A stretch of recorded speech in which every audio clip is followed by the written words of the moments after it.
What is up, everybody? Welcome back to Dude to Bet Daily. I'm broadcasting live from Mars, it looks like today. I'm all orange. I've been working with this lighting forever. I just can't get it right. But no, live from Altoona, Iowa at the Hampton Inn. Got Pop Dude, got Magic. Pop Dude, I got to start with you today. Okay. What happened? What are you talking about? I'm at the Marlins. Oh, God. Aren't you getting used to this? I am. It's getting old real fast. So if you missed it, Papa Dude's best bet was the Marlins. They were ahead 3-1 pretty much the whole game. Go into the ninth. You've heard this before. They give up 3 runs in the ninth. They had 2 outs in the ninth as well. Mm-hmm. Gave up a home run, lost 4-3. It was another heartbreaker. Do you you know what's funny is I thought I had that on the website best bets as well, and I didn't. I just had it on this show. I felt a lot better when I saw that I didn't have it. I was sweating this out thinking, I got it on that other page. And I knew I had it on this one. And then when I missed it, I went in there to update the other page and it wasn't on there. I was kind of thrilled whenever I saw that. So, yeah. Well, why put your best bet of the day on the best bets page, Papa Dude, right? Well, I'm giving it away free here. See? Yeah. Well, there you go. Just a little tip. Not everybody that might buy those are watching this show. I know, but put on there. If you'll recall, you talked me out of my best bet of the day, which would have cashed. Remember that? That's true. The Mets did beat the That's Padres. Right.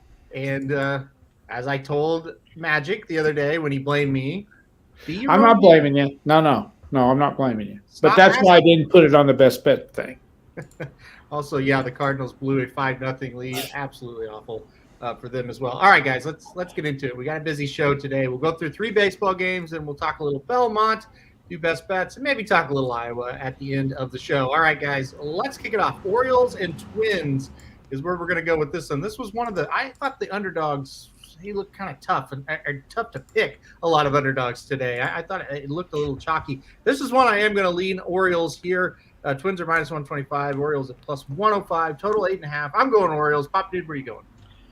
I think I will agree with you on that. I can't take the Twins at minus 125. That's for sure. So if I was going to bet, I would bet the Orioles. In fact, I looked at them quite a bit in this one. Pitching matchups about even. The Twins won. Did they win? No, Baltimore won last night. Just trying to play a little bit better again. Might look at the total there. Either team is hitting real well. You might go under on that total. But I would take the Orioles. The last I saw, they were like plus 105 or something like that. I think that's a good bet today against the Twins. Magic, what do you think? I think Sonny Gray on the mound is going to give up a bunch of walks. This guy's got a player prop walk bet at over 1.5 walks is minus 110. 4 of his last 5 outings, he's put at least 2 batters on from walks, and he's also gone over that number 12 of his 17 starts this year. So that's what I would do. Otherwise, no, I wouldn't touch this game. All right, well, walks prop if you're going to go with Magic. Orioles, if you're going with Papa Dude and I, we both like the Orioles quite a bit. Well, not quite a bit, but we like the Orioles a little bit as well. All right, let's go Reds Brewers. Andrew Abbott finally pitches a bad game. His 6th major league outing did not go well. The Brewers got to him often and, kind of just a lopsided game. Now the Reds are back today. They'll try to bounce back. Weaver on the mound for the Reds. Pitching against Ray for the Brewers, so pitching matchup pretty even in this spot, in my opinion. Papa Dude, where are you going here, Brewers or Reds? Well, the bubble burst last night, right? We were kind of waiting on it. But you got to lose sometime, and it happened last night. I don't like Weaver either, so I'm staying away from this one. If I was going to bet it, I would bet Cincinnati because I cannot get Milwaukee right. I simply cannot. I don't know how to read them. They're playing decent. But if I was going to bet it, I'd bet the Reds, but I'm staying completely away from it. I think this is a really big game for the Reds today. I think they need this one. Yep, they do need this one, kind of get the confidence back rolling. Magic, where are you going with this one?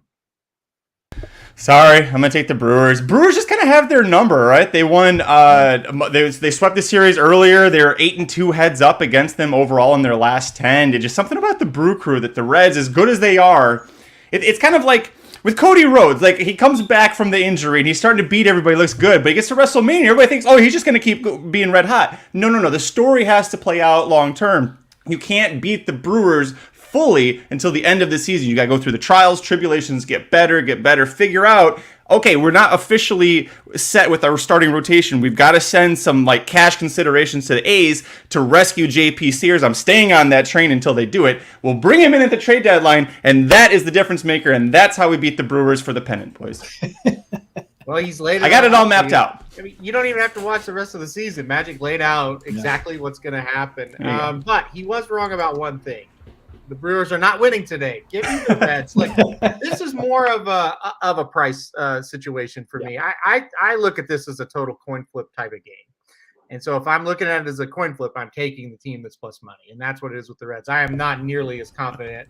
That's why we're talking about the Reds right now and not my best bet. Because I'm not nearly as confident today. I think this is very even. If the Brewers were plus money, I'd take the Brewers. I think that's just the way I'm approaching this one. So, all right, I did this on purpose just to make you mad. We're going to talk about the Marlins. Papa Dude, who blew a 3-1 lead in the ninth inning last night to lose 4-3 to the red-hot Philadelphia Phillies. The reason you and I both picked the Marlins, and the Marlins were on the website if you went to my best bets yesterday, because that plus money was just too good to pass up. And boy, did it look good for 8.5 innings. All right, Papa Dude, Marlins, Phillies tonight. Where are you going? Oh, I looked at this one for a long time because the tables are turned today. The Phillies are the underdog. They're playing great. The Marlins have lost the last two. And I looked at it a long time, and I almost picked the Phillies. I just like the way they're playing right now. Just couldn't quite make it a best bet, though, because of Suarez on the mound for the Phillies. That's what worries me a little bit. He's inconsistent. The Marlins pitcher, who is it? I can't remember. The Marlins have right got pick. Braxton Garrett. Yep. Yeah, he's not great either. I would not bet the Marlins at -120, that's for sure. I would take the Phillies if I was going to bet it. But I just decided to stay away because I could see this going either way. Suarez is pitching pretty well right now. And that kind of has me leaning towards the Phillies a little bit. Magic, what do you think? I didn't touch anything on this game. I was looking at the total thinking like 7.5 seems low for what these two teams should be able to do with the pitching match. I mean, by the way, it's the bullpen as well, right? Puck could, he blew the save again last night. You could have him continue to struggle, but their last two games, the totals was 7 and 5. Before that, it was 12 and 18. I would lean the over. 7.5 seems a little low, but that's only if you really had to make a bet on here. Otherwise, I would just kind of sit on it. Yeah, Puck, man, that guy's been so good, and he has just been rough the last few games. So yeah, that's I hate that. But yeah, I took the Phillies in this one as well. I think plus money on the Phillies makes a little bit of sense in this spot. Wouldn't be surprised either way on this one. 7.5, maybe about right. Braxton Garrett, he's pitching awfully well for the Marlins as well. All right, guys, let's go to the big main event of the day. Well, one of the main events.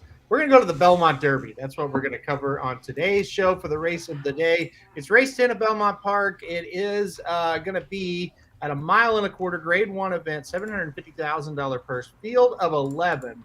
It's a star-studded group. Magic, I'll kick it off with you. Who do you like the Belmont Derby? Boy, this is going to be a fun race. I put Kalleward on top for Chad Brown. I read Ortiz Jr. try and get him to win his fourth straight race. Second straight in the stakes. Won the Pennine Ridge last time out. That's the local prep here. 1.1 miles over the inner turf. The way he finished and ran in that race, I don't have any issue with him going another furlong here. What really pushed me over the edge, though, with putting him on top over, I love Silver Knot. I've been a huge Silver Knot fan ever since he was a 2-year-old. But Chad Brown said that he absolutely is not a need the lead type. You can look back to his 2 maiden efforts on turf. One when he finished second to a good horse at the time, a 2-year-old in Bat Flip, and then when he broke the maiden at Gulfstream Park in the championship meet. Chad Brown said they were training him after the Pennine Ridge to sit off of horses and to pass. And that to me is a big sign that he knows this horse cannot just be a one-trick pony. He cannot be a gate-to-wire horse if he wants to be a Grade 1 winner. So hearing that, you've got Irad staying aboard. Irad's undefeated in 3 starts aboard him. I love it. You can point back to that maiden 3 back when he was sitting off and he beat horses like Cumberland and Hardy Choice. Did we expect Chad to say he can't rate? Chad would have kept that to himself. If he didn't think the horse would have done it, he wouldn't have said anything about training the horse to do that. So I'm going to go with Calic on top. You can go a lot of different ways. And Papa Dude, I'm very curious to hear where you want to go in this spot. Oh, really? Okay. Well, thank you, Magic. You're welcome. Yeah, that's a real compliment. Get your hat out. Yeah, that's really good. I'm going with you. What do you think about that? I like this horse as well. Wow. Oh, you didn't like that. Okay. I'm kidding. I feel bad for you, not for me. I only see two horses that have any speed are going to go, and it's the 7 and the 8. And he's wired to field. The 8 has 2 times in a row. I don't think this extra distance is going to bother him any. Chad Brown's a good trainer, turf, all of this. I just think he's going to get the lead. Going to be hard to catch. I also really like the 5, Farbridge as well. I think that horse is really good. And I'm waiting for you guys to tell me why you like the 6 so damn well, because I don't know nothing about the European horses, but I can't say he's done a damn thing. So tell me why you like the 6, and maybe I'll change my mind because I don't like him at all. So I would go 8-5. I also like Web Slinger at he's the 4. So I'd go 8-5-4 and a piss on Silver Knot. I love the Pedlo. The Foxes. What did they say? That's a dumb name for a horse too. That got me. Yes, fully agree. That's why we're not picking him, right, Papa Dude? Like, he's probably really good. He's coming out of a great race in England, but that terrible name. We don't bet horses with bad names on this show. No, and by the way, before I forget it, nominee for dumbest name for a horse last night, Iowa race, whatever it was, Texas Women for the Arts. That's nomination. That's got to be top 5 stupid names for a horse. Okay, go Aaron. Tell me that's a nonprofit society. That's not a racehorse. Come on. Yeah, absolutely. Well, I'll go Silver Knot on top. Yeah, tell me why. Look, I thought he ran awfully well last time out. And I think if the 7 puts pressure on Colic, if Colic does kind of go a little bit faster, a little bit further race as well, I think Silver Knot goes and gets him. I think it's between Silver Knot and Farbridge. I really like Farbridge a lot as well. They finished right there together last time out. So I'm thinking Colic kind of gets softened up. The distance doesn't help him. He comes back to him a little bit. They close up again, and it's going to be between those two. That's just how I see it coming. Now, Farbridge did beat Silver Knot by a sliver last time out, but if you go back and watch the race, he hugged the rail the whole way. Silver Knot was out real wide. I think if you get that same trip again, Farbridge will beat him. If we get kind of a flip-flop trip or they're the same, I think Silver Knot's a little bit better. So that's why I put him on top. This is a wide-open event. I mean, I don't dislike the Foxes. I'm going to use that horse as well, but he could win by 2 or 3. He could finish off the board. I don't think there's a monster coming over here that we should be scared of. But listen, I like your guys' 8 as well. I use that horse as well on the pick 5 because I just think, look, it's Chad Brown, and what if the 7 doesn't break well? What if the scenario plays out where the 7 goes nuts out front and the 8's kind of leading the race minus the rabbit? So there's a lot of scenarios that could go different ways here. So I have Silver Knot on top, though. I'm going to try him one more time. I think he's the right price today. 6-1. Yeah. Makes a lot of sense to me. So I'll give you one more shot. Yeah, the price, Aaron, is a big reason why. Not just because I love the horse, but I was like, especially because if he wins at 6-1, never getting 6-1 on him in America again. He was 7-5 favorite in the Breeders' Cup Juvenile Turf, and we all thought he was a lock. And then he was 3-2 in the Pennine Ridge. Yeah, we're never going to get 6-1 on him again. No, the Breeders' Cup, he again, it's almost like another horse on the inside beat him, and it's like, God, he ran really too good to lose that race, but he lost, and so that's just it. So that's why you kind of need that price of 6-1. All right, let's move on. Are we going to? What do you guys want to do first? You want to talk about Iowa, or you want to talk about the best bets first? Well, save the best for last. Let's do the best bets. Okay, we'll do the best bets first here. We'll save Iowa for last. I love that, Magic. Since you said that, let's go back to wait a second, Magic. I didn't have to update the graphic. What do you got here? Well, let's see. I know I was trying to save you some work this morning because I know you're on the road, but I just hope that I have a little bit better luck because yesterday you did the same thing. You're like, I don't have to update it. Same bet. Although I still say you should have had that one. Listen, there's no reason not to play the under. Cleveland is still, after last night's under cashed, they're still leading the league in unders cashed. The Royals are still 5th in the majors in unders cashed. The only time in these two teams' history this year that they ever went over, you had a reliever go in to start the game, and it was just a bullpen game. You're not going to have that happen here. I'm going to roll with Cleveland and Kansas City under 8.5. Guardians have Gavin Williams, a rookie pitcher, going into the mound. He's exiting his first career loss. He gave up 4 runs in 6 1/3 innings. Let's do the Atlanta Braves. The Braves and the Royals could not be any bit more different right now than each other. His previous start for Williams against Kansas City, which actually came against Brady Singer, who's starting for the Royals again today. Williams threw 7 scoreless innings with a hit. Brady Singer, in that same game, 6 scoreless innings with 4 hits. His last game, 7 innings pitched, 1 run against the LA Dodgers. The Royals dominated the Dodgers 9-1 that game. Neither of these teams are playing the Braves or the Dodgers. They're playing each other. Give me the under all day. All right, under in this game. It was great last night. Never a sweat. I think it'll be good again today. All right, Papa Dude. We're gonna go to you now. We both have parlays. You usually, well, not usually, but you have them sometimes. I usually don't play them. But go ahead, tell us your parlay here. Well, the reason I have a parlay today was I just didn't have a game I really liked. I just didn't that featured an underdog, and I liked these 2 teams as slight favorites. So I thought, why don't we just put them together and see if we can hit a big one, because we need a good win today.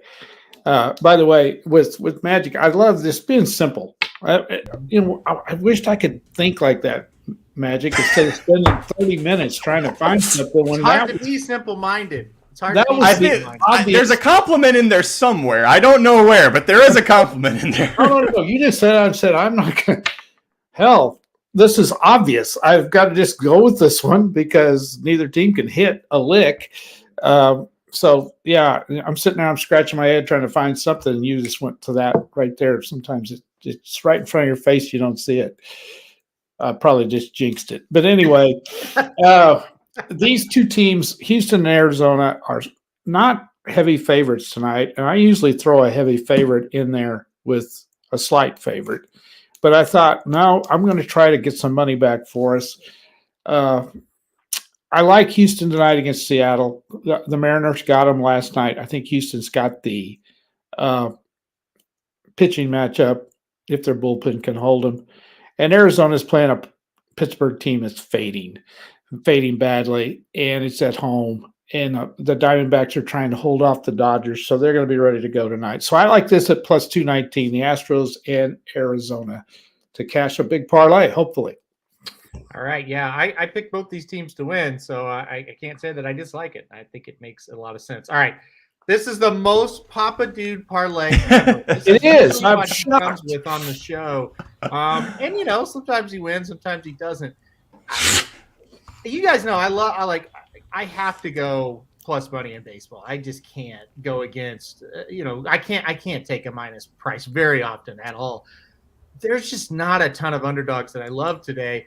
This one to me, though, I'm going to go Yankees Guardians parlay here, paying plus 132. I just think it paid more than it should, honestly. Yep. The Yankees have Garrett Cole on the mound against Smiley for the Cubs.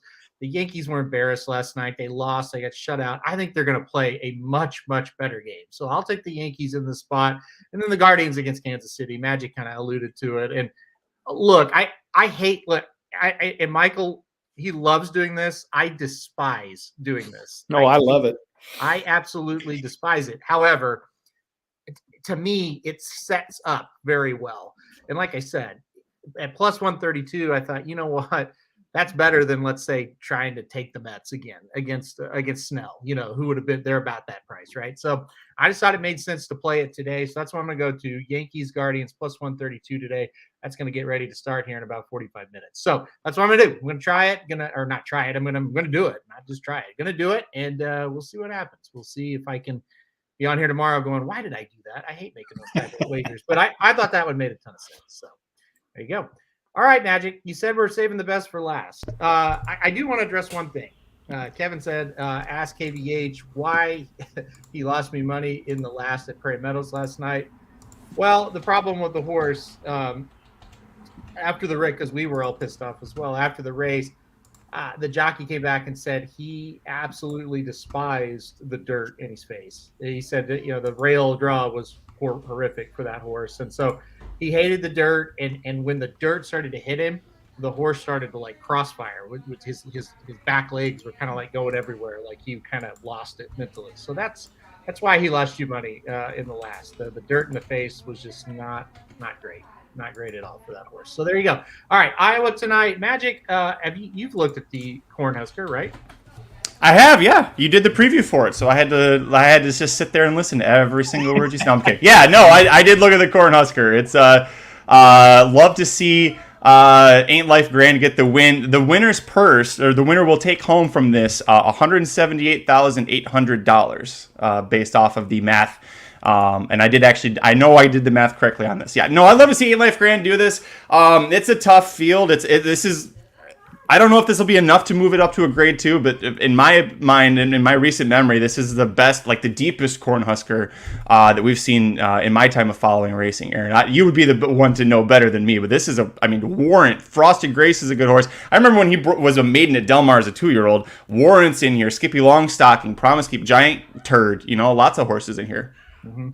Yeah, it's a deeper field. I mean, they've had bigger stars come in here, but it is definitely a deeper field than what we've seen.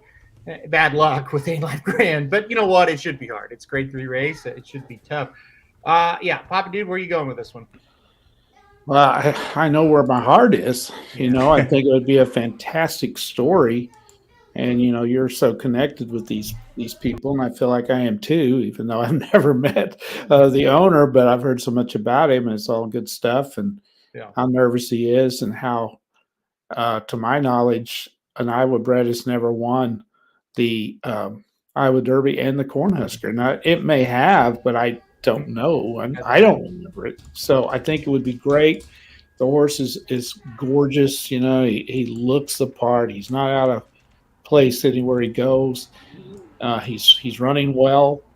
It's just going to be, can he get the trip? Is he good enough to beat what Magic said? And you too. It's a very good field. I don't think the Iowa Derby is that good a field compared to this one. And so I'm not going to sit here and say I'm nervous, but I'm anticipating this race. I really hope for you and the connections and everybody that they get it done. It'd be a great achievement if they could do it. Well, for the connections, don't worry about me. We're going to have fun regardless tonight, but the connections, it's pretty awesome story. Ray and Peggy Shattuck, they're Iowa people through and through. They live right over here, and they love this track and in the Iowa breeding program especially. So it'd be really special for them to get this one, just like it was special last year with the Iowa Derby. Now, something I didn't know it about Kelly. He was, grew up in Nebraska, and that's where he started, was in Nebraska. Well, the Cornhusker used to be in Nebraska until they shut down that track that it was at. So but I didn't know Ray Shattuck also grew up in Nebraska or around Nebraska racing. So you do have that element as well of, two kind of Nebraska people coming up here and winning the Cornhusker. It's a story that would be amazing. You kind of said it best on our show, though, Papa Dude. Horse racing doesn't really care about these stories. They just run with it. And here's Skippy Longstocking here with a chance, and other horses as well here with a shot. But I'm going Ain't Life Grand. He's doing spectacular. He looks tremendous, but he always has. He's working great. They think he's going to fire a big race, and if he does, I think it's good enough. So I'm going to go Ain't Life Grand on top. Magic, anything else you want to talk about before we get off? Well, I was going to ask you, was it XR Ben that they yes, that where the Cornhusker used to be? Yes, okay. I'm sorry, I didn't mention the track. Yes, yeah. Okay, that's right. Yeah, and that was a very popular track when it was open, and said a lot of people around here they were there before this. So yeah, it's going to be a ton of fun for sure tonight. Like I said, win or lose, I do think he will fire a pretty big race. But you do have Big Luke, who was a best bet on this show the last time I was up here in Iowa. He's running in the Iowa Derby.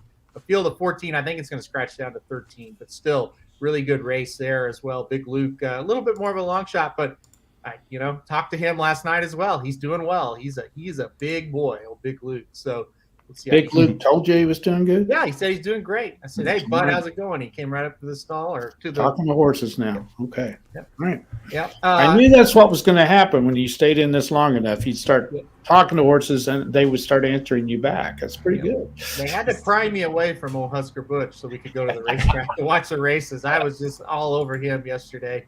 He's doing really well. By the way, if you're a fan of Husker Butch, I know some of you kind of follow him because of the connections here. We're about a week to, well, it depends on when the race feels. Actually, it might be about 2 weeks away from another race for him. So he'll be back soon. They actually have a mapped out plan for him, but I'm not giving that away because that's top secret between my trainer and I. So all right, classified documents. Is that what all right, we'll recap the best bets. What's that? You worried about the post for Ain't Life Grand? I meant to ask you that before. Post 10, is that going to be tough for him? Yeah, I don't think it's going to be tough for him. He kind of likes to drop out of it. So I think he'll be okay. But I don't think it's ideal at the same time either. I'm more worried, honestly, about Big Luke's post, breaking from the 2-hole with that huge of a field. Lots of speed around him. Yeah, going to need to be a pretty strong ride. So, which could happen for sure. But I am worried about that a little bit. But yeah, with Ain't Life Grand should be okay. Should be okay. Yeah.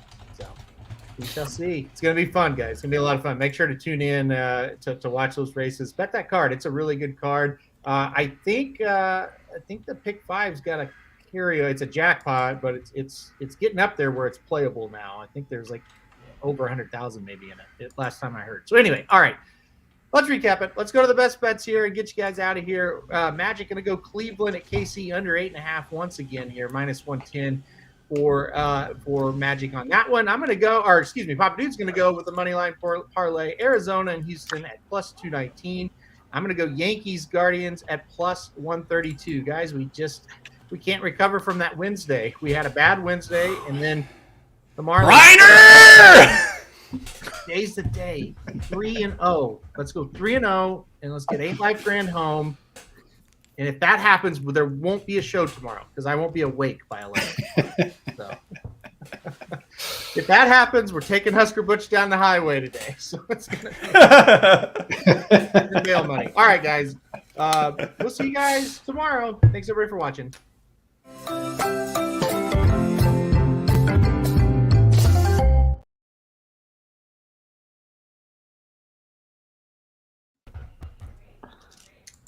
You want to end the broadcast before we hop back in here, Aaron?